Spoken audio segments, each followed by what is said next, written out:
बिस्मिल्लाहिर्रहमानिर्रहीम। अस्सलाम वालेकुम नाजरीन, मैं हूं आसमा चौधरी और आप के साथ मुलाकात का सिलसिला हमारा जारी रहता है। यूट्यूब के जरिए कुछ नए इंटरव्यूज, कुछ नए वीलॉग्स के जरिए आपकी खिदमत में रोजाना हाजिर होते हैं। आज के शो में हम कुछ बात करेंगे पाकिस्तान की सियासत और सहाफत के हवाले से। कुछ ऐसी खबरें, ऐसे एनालिसिस आते हैं कि आपकी अकल दंग रह जाती है कि ये कहाँ से खबरें आती है, एनालिसिस कहाँ से आते हैं। कुछ अहम केसेस का भी हम जिक्र करेंगे जो इमरान खान साहब के हवाले से थे। 190 मिलियन पाउंड केस के हवाले से अपीलों पे क्या पेशरफ्त हुई और कुछ वो बैकडोर चैनल इस्तेमाल आजकल हो रहा है, कहा जा रहा है। कुछ एक हमें खबर सुनाई देती है कि जी खान साहब जल्द से जल्द बाहर आ जाएंगे। इन खबरों में कितनी सदाकत है, आज के प्रोग्राम में इसी पे हम गुफ्तगू करेंगे। हमारे बहुत ही मोहतरम हमारे सहाफी भाई सब मौजूद हैं। मतीउल्लाह जान साहब किसी तारुफ के मोहताज नहीं, पाकिस्तान की सियासत सहाफत पर गहरी नजर है और बाकायदा जब बात करते हैं तो रिसर्च के साथ करते हैं। अस्सलाम वालेकुम मतीउल्लाह जान साहब, कैसे हैं आप? खैरियत से हैं?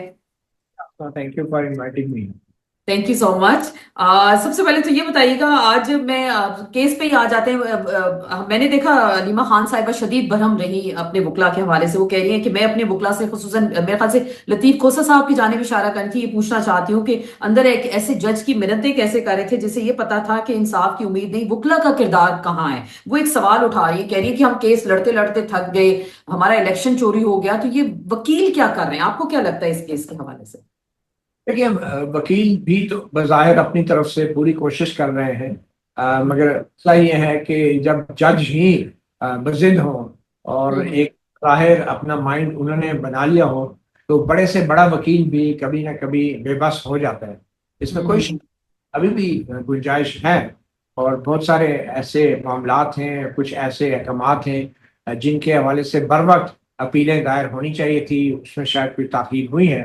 मगर इसमें हम्म। शक नहीं कि इस्लामाबाद हाई कोर्ट और ख़ास तौर पे चीफ जस्टिस सरफराज डोगर जो हैं, नासिर हम्म। अली और इमरान खान की अपीलें खुद सुन रहे हैं, जो खुद एक बहुत बड़ा सवालिया निशान है।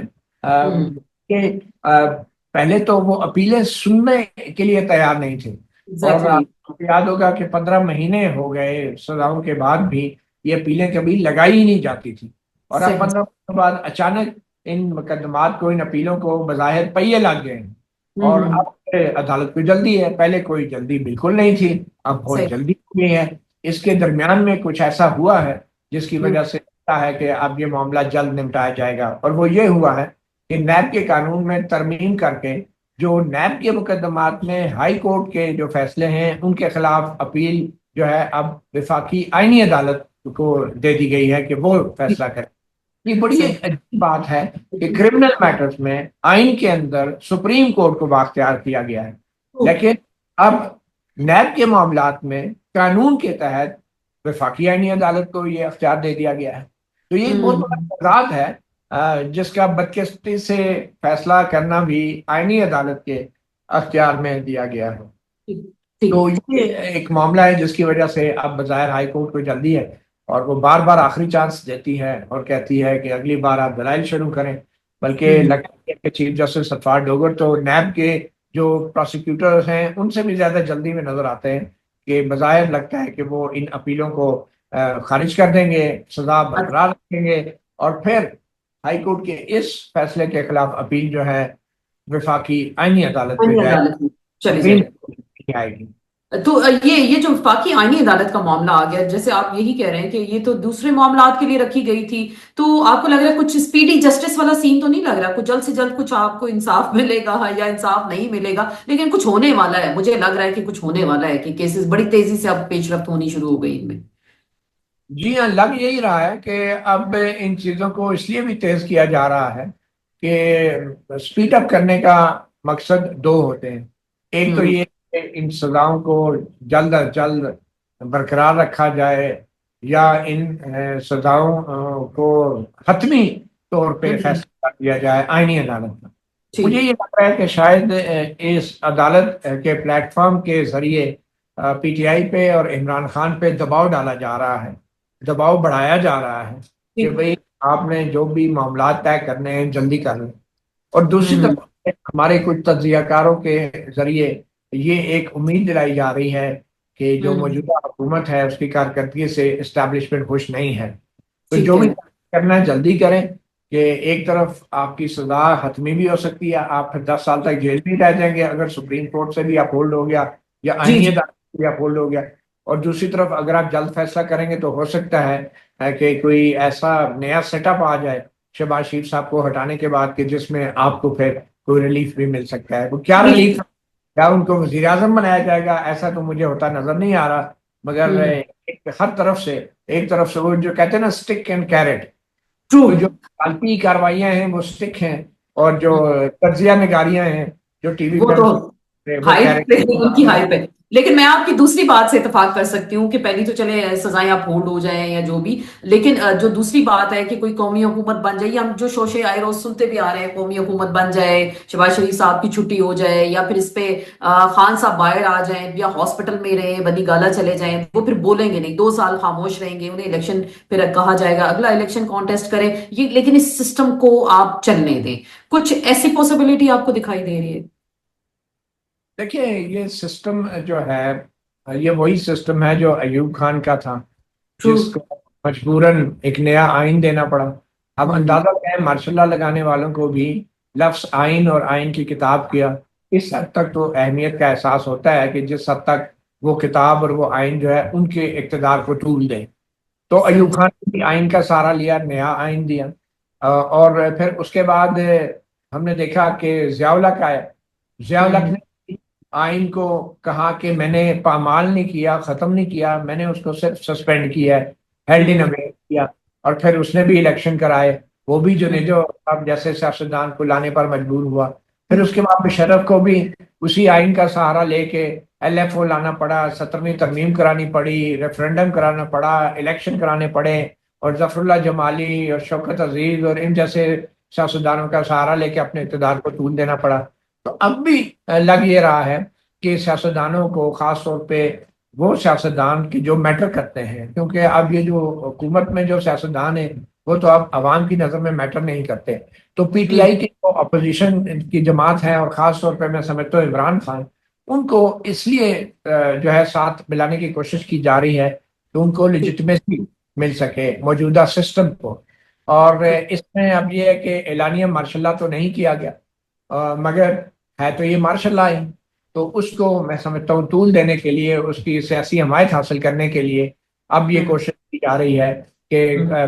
साहब से किसी ना किसी तरीके के कोई कम से कम ऐसी अंडरस्टैंडिंग हो जाए कि अगर कुछ हमायत करें तो कोई खामोशी। सेफ पैसेज मिल जाए, कुछ ये भी हो सकता, सेफ एग्जिट मिल जाए, सेफ पैसेज मिल जाए, कोई ऐसा मामला दिखाई दे रहा है आपको? एक बड़ी इंटरेस्टिंग न्यूज मेरी नजर से गुजरी, आपने जीपी के इलेक्शंस भी अभी आपने देखे, वहां भी बल्ले का निशान ले लिया गया, पीटीआई को उस तरह लेवल प्लेइंग फील्ड नहीं मिला, वहां सुप्रीम कोर्ट ने एजेके की पीटीआई से बल्ले का निशान छीन लिया, और 23 जून का जो फैसला था हाई कोर्ट का, पार्टी रजिस्टर करने का हुक्म कलअदम करार दे दिया। तो आप वहां भी चीफ इलेक्शन कमिश्नर मैदान में आ गए, आप क्या समझते हैं ये जहां इलेक्शंस होते हैं पीटीआई से निशान ले लिया जाता है, तो ये तो अब तो मजे का फेस बात होगी, लोग वैसे ही एंजॉय करते हैं इस तरह की सिचुएशन को। देखिए, ये जो आज़ाद कश्मीर के अंदर PTI के बल्ले का निशान पहले बहाल किया गया और हम्म। फिर वापस लिया गया, ये सारा मैं समझता हूँ बज़ाहिर जो मेरी जाती राय में ये एक स्क्रिप्ट का हिस्सा था, जिसमें हम्म। जो एक्शन कमेटी है, आज़ाद जम्मू कश्मीर अवामी एक्शन कमेटी, उसका जो एक किस्म का साइकोलॉजिकल होल्ड था लोगों के ऊपर, उससे यह खदशा पैदा हो गया था कि शायद कहीं वो आज़ाद कश्मीर के इंतखाबात के बॉयकॉट का ऐलान न कर दें। तो एक हम्म। इर्तिकाश क्रिएट किया गया, अचानक से शेकअप किया गया, और बल्ले का सही। निशान बहाल करके जो आज़ाद कश्मीर के जो यूथ है, जो नौजवान है, ऑब्वियसली उनका रुझान पाकिस्तान की तरह वहां पे भी PTI का काफी रुझान है। और अगर हम्म। ये हम ये कहें कि जो जितने भी ओवरसीज कश्मीरी हैं या पाकिस्तानी हैं या जम्मू कश्मीर अवामी एक्शन कमेटी की जो यूथ है, उसका रुझान PTI की तरफ है तो गलत ना होगा। तो मुझे हम्म। लगता है कि आज़ाद जम्मू कश्मीर अवामी एक्शन कमेटी जो कि अब प्रोस्क्राइब्ड है, कलअदम है, उसका वो जो कंट्रोल है, एक साइकोलॉजिकल होल्ड है, उसको तोड़ने के लिए ये एक बल्ले का निशान बहाल करके एक ड्रामा क्रिएट किया गया, ताकि लोगों का रुझान बाइकआउट की बजाय इलेक्शन की तरफ आए। और हम्म। जब वो ऐलान एक दफा किया गया तो अवामी एक्शन कमेटी की तरफ से फिर कोई फौरी फैसला भी नहीं किया जा सका, और उस हम्म। बाइकआउट के हवाले से जो कि होना था बड़ा जरूरी। तो फिर जब वो चीजें हो गई तो अब दोबारा इसलिए वो छीन लिया गया है कि मुझे लगता है इसको एक और क्लाइमैक्स दिया जाएगा, उसको क्लाइमैक्स पर ले जाके एक ऐसा फैसला किया जाएगा जिसमें अवामी एक्शन कमेटी की तरफ से अगर बाइकआउट का ऐलान किया भी जाता है तो उसको गैर मौसर करने की कोशिश होगी। हो सकता है अच्छा। कि सुप्रीम कोर्ट अल्टीमेटली जो है हालात के देखते हुए अवामी एक्शन हम्म। कमेटी की तरफ से अगर बाइकआउट का ऐलान हुआ तो बल्ले का निशान बहाल कर दे, ताकि अच्छा। इलेक्शन के अंदर पार्टिसिपेशन बढ़े यूथ की, और अवामी एक्शन कमेटी का बाइकआउट नाकाम हो जाए। तो वो ये प्ले अप किया जा रहा है बल्ले के निशान वाले इशू को अवामी एक्शन कमेटी के साथ होने वाली ये जो एक किस्म का नफसियाती और कानूनी और सियासी जंग है उसके अंदर, कि तो इलेक्शन में पार्टिसिपेशन बढ़ाई जाए। और रिजल्ट इसका जो मेरे ख्याल में पहले से तय है, लेकिन पार्टिसिपेशन जितनी ज्यादा होगी तो वो रिजल्ट जो भी होगा वो उतना ही ज्यादा अथेंटिक होगा। बिल्कुल ऑथेंटिक होगा, लेकिन इसका मतलब बल्ले का जादू चल जाता है। जहां पे भी बल्ले का जादू चलता है या खतरा होता है बल्ला चलने का, तो वहां आप निशान छीन ले, सबसे पहले तो ये किया जाता है। जी हाँ, पोलिंग की हद तक चल जाता है, उसके बाद नहीं हो पता। ये बड़ी इंटरेस्टिंग बात थी। उसके बाद में फॉर्म 47 आ जाता है। बिलावल ने ये जीबी में यही कहा था ना, 45 आप भरे और 47 का बंदोबस्त मैं करूंगा। तो हमारी फिर मिरेकल है हमारी सियासत का, आप यही कह सकते हैं, फॉर्म 47 का जादू चल जाता है। अनफॉर्चुनेटली, अनफॉर्चुनेटली यही बात है। बिल्कुल ऐसे। आप पंजाब हुकूमत ने एक मती साहब एक जो बिल आपने सुना होगा, आपकी जायदाद जब्त हो जाएगी, ऑनलाइन ट्रैकिंग होगी, आप किसी काबिल नहीं रहेंगे अगर आपको साबित कर दिया कि आप मुल्क दुश्मन हैं या आपकी दुश्मनी पे उतर आए, एक इंटेलिजेंस कमेटी होगी वो आपके बारे में तय करेगी। और तो स्पीकर साहब खासे भरम हुए, पता नहीं वो आंखें दिखा रहे थे, किसको दिखा रहे थे कि जी ये हुआ कैसे, कमेटी से कैसे निकल आया। तो ये इतनी जो इस तरह की बातें आप सुनते हैं देखते हैं, आपने यहाँ तरामीम देखी नेशनल असेंबली के अंदर, तो वहां क्या हुआ। तो ये सारी बातें, ये सारी चीजें, क्या आप क्या समझते हैं कि इनसे क्या आप अचीव कर लेंगे, या आप अपनी अहली लोगों को साबित करना चाहते हैं कि हम तो इतने कॉम्पिटेंट हैं ही नहीं किसी भी तरह से कि चीजें चली भी जाती हैं और कानून और आइन का हिस्सा भी बन जाती है। ये पहले तो ये बात आप क्लियर कर लें कि जो मौजूदा हुक्मरान जमातें हैं उन्होंने पाकिस्तान में दोबारा इलेक्शन लड़ने का कोई प्रोग्राम नहीं बनाया, ना ही हम्म। उनका प्रोग्राम। नून लीग को, पीपल पार्टी को ये 100% पता है कि अगर सिंध नहीं तो कम से कम बाकी पाकिस्तान में उनका कोई सियासी मुस्तकबिल नहीं है। सिंध ट्रू। में तो एक रवायती है, चले एक भुट्टो का कल्ट है, जैसे लोग कहते हैं इमरान खान का कल्ट है, और एक रवायती तौर पे पीपल्स पार्टी एक सिंधी नेशनलिस्ट पार्टी है। अब नेशनल का लेवल भी यही हो गया है कि पीपल पार्टी भी सिंध नेशनल पार्टी बन गई है। बट एनीवे, मैं ये कह रहा था कि अब इलेक्शन के लिए ये सियासी जमातें तैयार नहीं है। और इस मेन वजह आप ये देख लें कि काफी हद तक ये तज्जिया भी दुरुस्त है कि ये जमातें हुकूमत में होते हुए भी ना तो अपनी सियासी जमातों को मोबिलाइज कर रही हैं, ना उनकी तंजीम साजी कर रही हैं, ना उनके जमातों का कोई जलसा होता है, ना इनकी कोई मीटिंग्स होती हैं जहाँ पे सियासी जमात भी कोई ना कोई अपनी पॉलिसी बयान दे, कोई इशू दे, क्योंकि ये हुकूमत में है। वजीर आजम और वज़ीर आला का ये हाल है कि एक इंटरव्यू तक देने की इनमें अखलाकी जरूरत नहीं है, एक प्रेस कॉन्फ्रेंस करने की जरूरत नहीं है जिसमें वो बराह रास्त सवाल ले सकें और जवाब दे सकें। तो इस हद तक तो आप ये जहन में रख लें। अब इस सिचुएशन के अंदर जो भी कानून साजी हो रही है, मेरी ये राय है कि ये सियासतदानों का इसमें कोई किरदार नहीं है, सही। और इनको ये बताया गया है कि आप चुप करके हुकूमत चलाएं, हम आपको तहफ़्फ़ुज़ देंगे। और उनको ये बावर कराया गया है कि ये जितनी पब्लिक से और अवाम से जो तनकीद आ रही है, हम इसको रोकने के लिए ये कानून लेके आ रहे हैं।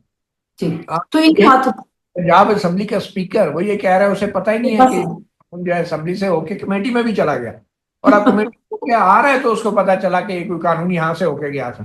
तो ये हमारी सियासी जमातों का हाल है। तो ये कानून साजियां जो हैं, अब विफाक के अंदर जो रऊफ क्लासा साहब की जो स्टोरी थी जी जी टेलीकॉम बिल्कुल बिल्कुल। की, वो भी बड़ी खौफनाक स्टोरी थी। कि हम्म। मतलब ये तो ऐसे लोगों की प्राइवेट जायदाद पे कब्जा करने वाली स्टोरियां हैं कि जैसे हम्म। ये का खंबा नहीं लगाना, उधर कोई प्लाट बनाने हैं, कोई प्लाट बिल्कुल। बेचने, जमीनों पे कब्जे हो रहे हैं।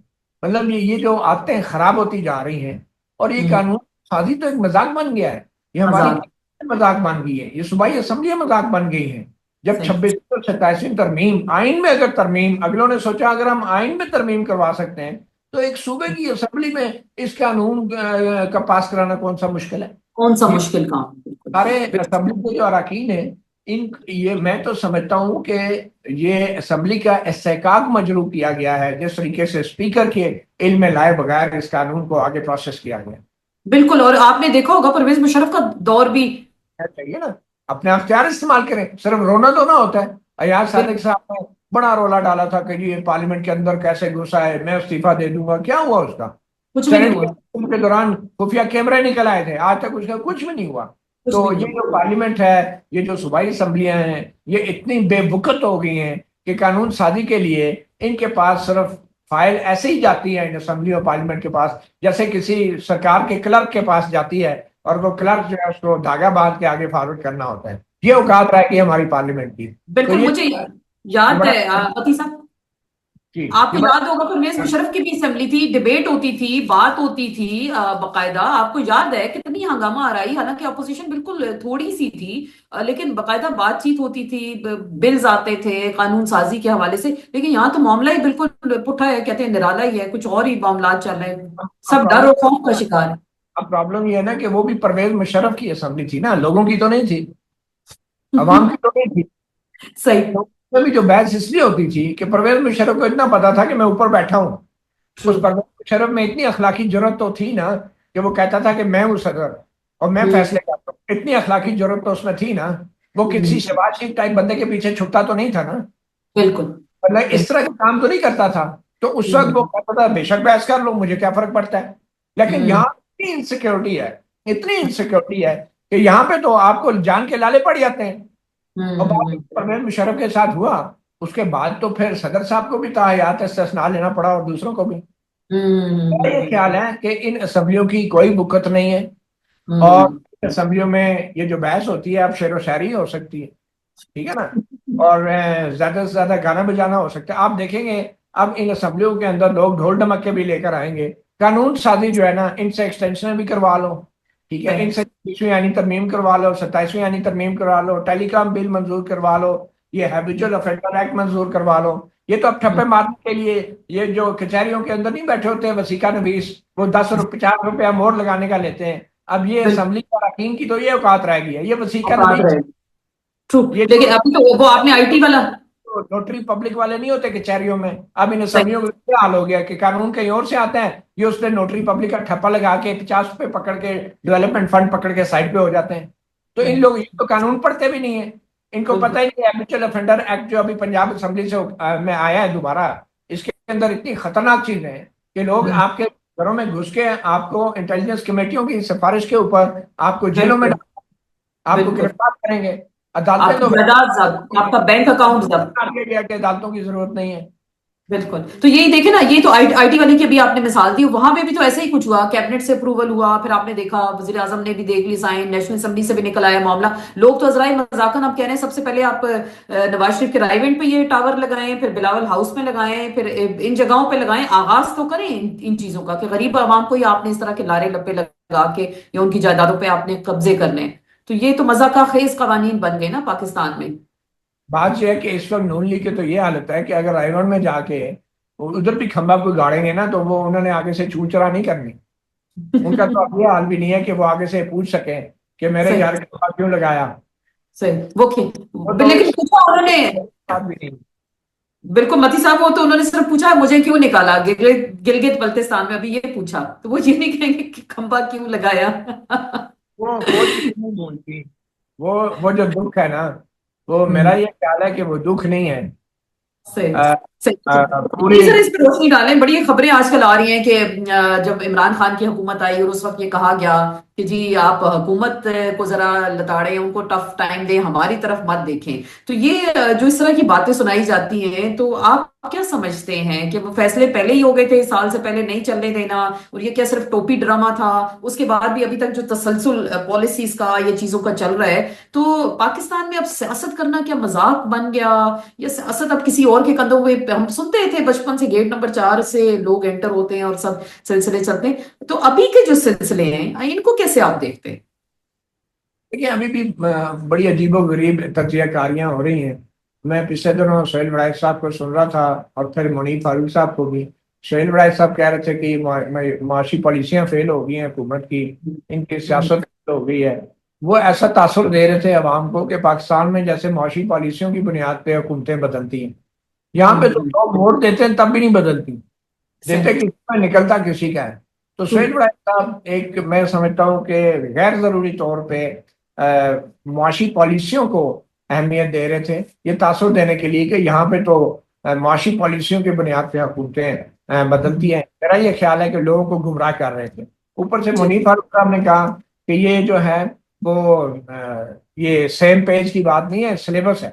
वो बड़े फख्र से ना, ये कुछ डाकिए एस्टेब्लिशमेंट के ऐसे तज्जियाकार हैं हमारे, वो बड़े फख्र से बताते हैं कि एस्टेब्लिशमेंट ये सोच रही है और वो बड़े लोग ये सोच रहे हैं। अहम ओहदों पर बैठे लोगों ने 2018 में मुझे कहा था, एक साल बाद ही, कि अब इमरान खान की हुकूमत को आप क्रिटिसाइज करें और इनका जो गंद है हमारे तक ना पहुंचने दें। और ये मुनीर फारूक टाइप लोग जो हैं ब्रीफिंगें लेके उस गंद को जो है इस्टेब्लिशमेंट से पहुंचने से बचाने के लिए झाड़ू लेके निकल पड़ते थे कि भाई ये गंद कहीं हमारी इस्टेब्लिशमेंट की तरफ ना चला जाए।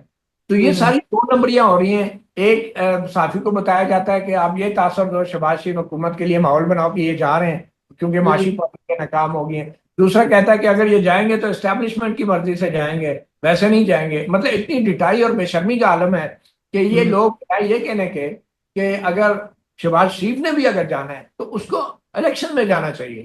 किसी का हम्म। ये अख्तियार नहीं है कि वो जी सोहेल राय साहब जैसे लोगों को बिठा के उनको इस्तेमाल करके शहबाज शरीफ के खिलाफ एक माहौल बना दे और फिर एक दिन पता चले शहबाज शरीफ साहब को गन पॉइंट पे इस्तीफा ले लिया गया है और वो घर बैठ गए और कहेंगे हाँ हाँ जमहूरी चेंज आ गई जी, मईशत नाकाम हो गई थी। तो हम्म ये इन चीजों को प्रमोट नहीं करना चाहिए हम लोगों को। और लोगों को बताना चाहिए कि ये जितने भी तज्जिए हैं और जितने भी एनालिसिस हैं ये जी बेसिकली के बिहाफ पे की जा रही हैं। और अगर कोई तब्दीली आएगी भी तो वो अच्छी बात तो ये है कि इलेक्शन के जरिए आए, मगर लोगों को ये समझाया जा रहा है कि आइंदा भी अगर कोई तब्दीली आएगी तो वो इस्टेब्लिशमेंट की मर्जी से आएगी। वो सेम पेज भी नहीं बल्कि सिलेबस के थ्रू आएगी। तो अच्छा। ये कितनी शर्मी की बात है और मेरे सिलेबस तो बड़ा टफ है ख्याल मती लोगों साहब, सिलेबस तो को बड़ा टफ है। ऐसा नहीं होना चाहिए। बिल्कुल, ये देखिए ऐसा नहीं होना चाहिए बिल्कुल। और आपने भी सहाफत की जंग लड़ी है, इस मैदान में है, आपने कह दो बंद की सऊतें भी बर्दाश्त की, केसेस भी बर्दाश्त किए। तो मैं यही पूछना आपसे चाह रही थी कि सिलेबस तो बड़ा फिर टफ है, क्योंकि ये जो भी सिलेबस चल रहा है कि एक आइन बना दें, कानून बना दें, आप बिल ना पढ़ें, आपकी इतनी वर्थ ना हो। तो अभी आप सारी सिचुएशन को देखते हैं, आप जाहिर बात है आप एनालाइज करते हैं, आप फील्ड में भी रहते हैं, माशाल्लाह आपका बहुत तजर्बा है इस हवाले से। हुकूमत के कोई दिन गिने जा चुके हैं ये जो जिस तरह के हम तज्जिए तबसरे सुन रहे हैं? देखिए मेरे नजदीक जो इस वक्त हुकूमत है वो तो 78 साल से कहीं नहीं गई। तो आप ठीक। कौन सी हुकूमत की बात कर रहे हैं? ये शहबाज शरीफ आ गया या इससे पहले इमरान खान साहब थे या उससे पहले दीगर थे, बागचार हम्म। कोई हुकूमत भी नहीं रही सिविलियन हुकूमत ना। और ये सही। इलेक्शन के लिए मुझे बताएं ना कब तब्दीलियां हुई हैं? हर इलेक्शन रिग हुआ है, हर इलेक्शन में हम्म, मैनिपुलेशन हुई है, हर पार्टी हम्म, के अंदर प्लांट किए गए लोग जो एंड टाइम पर दगा देते रहे अपने लीडरों को। सही। मैनिपुलेशन और ये पॉलिटिकल इंजीनियरिंग तो 78 साल से हम देख रहे हैं, तमाशा देख रहे हैं, और इसी वजह से मुल्क भी टूट गया है।